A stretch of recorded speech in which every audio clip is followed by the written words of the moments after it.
What's up, Earth and elsewhere?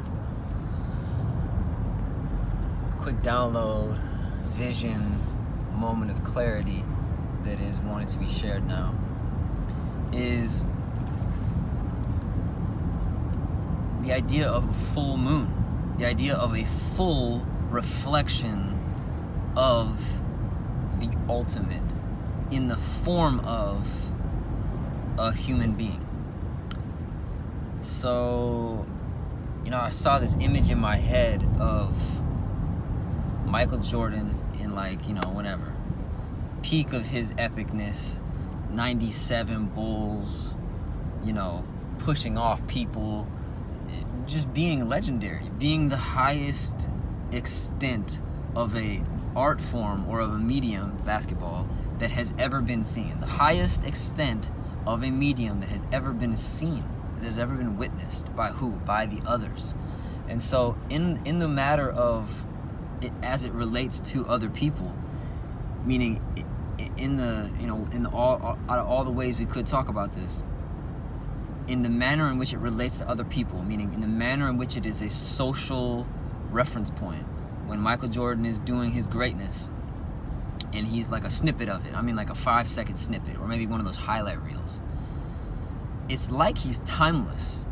It's like when we see that, even in now, it's 2 more days till 2018 is over, but even now we watch that, and it's just as, maybe not as being like on the floor then, but even seeing it now, you're like, whoa, it's timeless.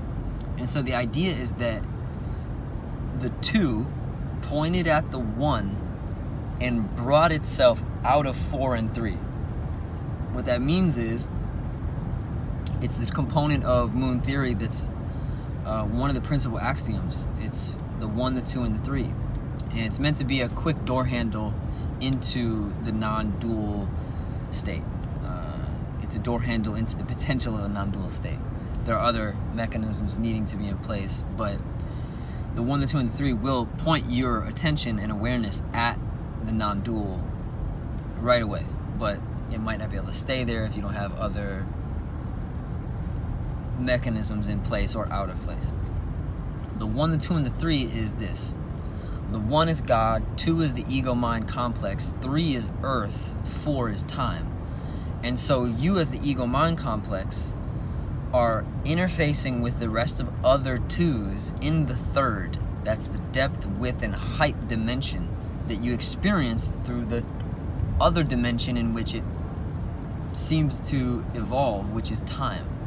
And so, we see these other moments where the ego is held accountable. Like I think of Michael Jordan being, maybe some of the law drama that he was going through then, or like when he left, when it was 95 or 96, I forgot when, but he left the NBA. And there's screenshots and tabloids of that. What is that? Well, that's basically a carbon imprint of his 3-dimensional identity that is very much specifically stamped to a time. Now, him on the court, he's just timeless, even though there's some of us who are really tuned into the culture, and if we see the jerseys and his sneakers and his style and his look, we can tell what era it's from. 88 Michael is very different than 98 Michael. But the essence is the same. And so the essence is spirit. The essence is the 1. So when we see the highlight reel of the essence, right? And that's a big part about the editor and the cameraman, and what was actually going on and where Mike was actually at. Same thing with Michael Jackson. Imagine putting the lens, emphasizing his greatness, emphasizing the aspect of him that is spirit, moonwalking across the stage, right? That's the 1. That's the lens focusing on the 1. And in that, he's timeless. Now, the lens putting the focus on either MJ's social drama, that's the lens focusing and amplifying and emphasizing the 2, which is the ego-mind complex, which they're not. But that's what all the other 2s are magnetized to doing. And in this moon theory framework, the 2 is the moon. And again, it's not bad or right or wrong. It's not good or bad or right or wrong. These are all techniques of perception to see beyond duality.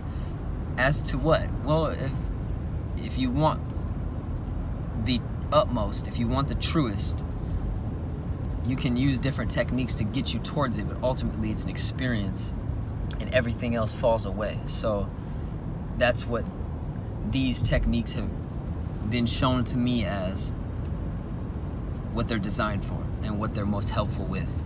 So yeah, it's like when we see Mike, either Mike, or I just think about LeBron. If anybody's watched LeBron's career, there's the epic fast break moments where he just hang glides, and and we know he's the current GOAT. We know he's the current incarnation of Horus on the court, if you will. Same thing with Kobe.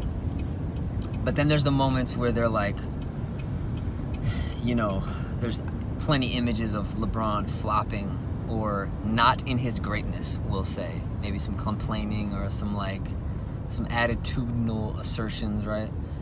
And what is that? Well, it's not spirit. It's quite literally the ego-mind complex asserting itself.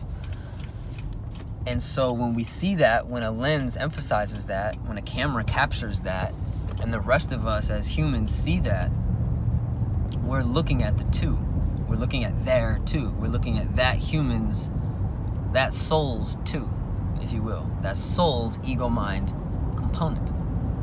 Ego-mind meaning, as it's been shown to me, the ego is almost like a byproduct rather than it is an actual thing.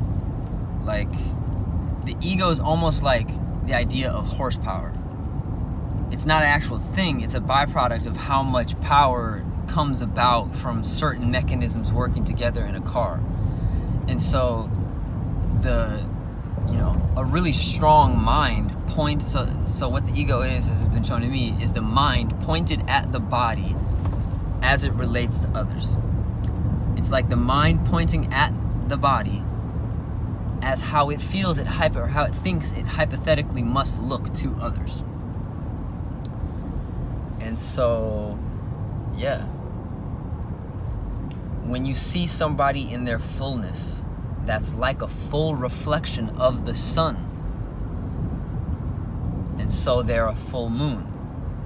But the full moon is really just a full reflection of the sun. And that's the inner sun. That's the Atma. That's the Christ. That's the solar soul that is what we are. We are also a human. We also have mind. We also have social interface construct, ego. And so how to notice these things specifically, as opposed to saying, as opposed to just generalizing. My journey was one where I noticed the pros and cons of generalizations and non-specificity, and so many humans told me again and again while I was in my growth, they said, stop thinking so much. You think too much. Don't think so much. But no one gave me a real practical, tangible means of stopping the thinking. And that's the mind. That's the mind moving and turning and processing. But it's not just isness. The soul is just isness. The soul is like the sun, and it just is. The moon is angling. The moon is a reflection. The moon is a mirror. So the slightest of turns and twists, it reflects differently.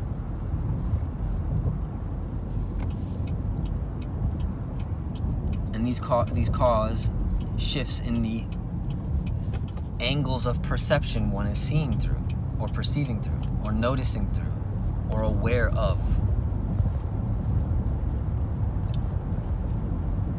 So yeah, when someone is timeless, and I guess we'll talk about that real quick,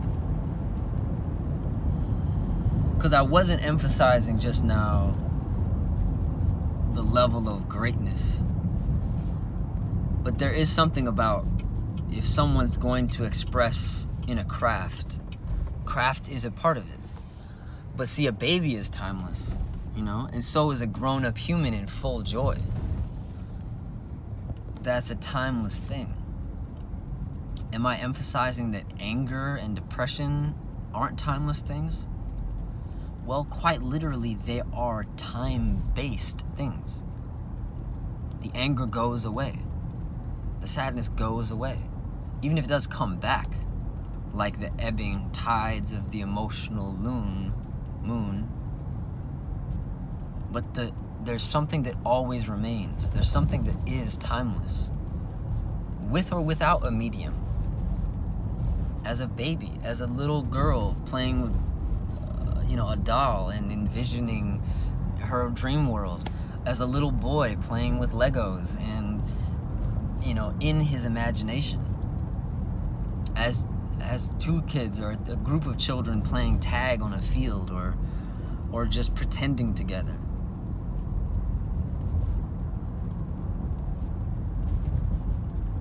There's all kinds of different ways. There's all types of different ways that we could contextualize this concept. But that's it in a nutshell. A mind who is in alignment, who is in alignment with its soul, cannot help but be whole. And so in that way, I liken it to a moon that is full, reflecting with its full potential that which is the sun. This is a metaphor for how to talk about Christ consciousness and techniques of exiting duality consistently, potentially permanently, to mitigate and potentially eliminate stress and anxiety and all the lower vibrational emotional experiences. Let me know if this was helpful. Let me know if this is even resonating with you. You watch this. If you have a couple seconds, type whack or vibes or don't. Or share it or don't. That was kind of me in time, huh? Exactly. Yeah, the 1, the 2, and the 3. Point your 2 at the 1 and bring yourself out of 4 and 3.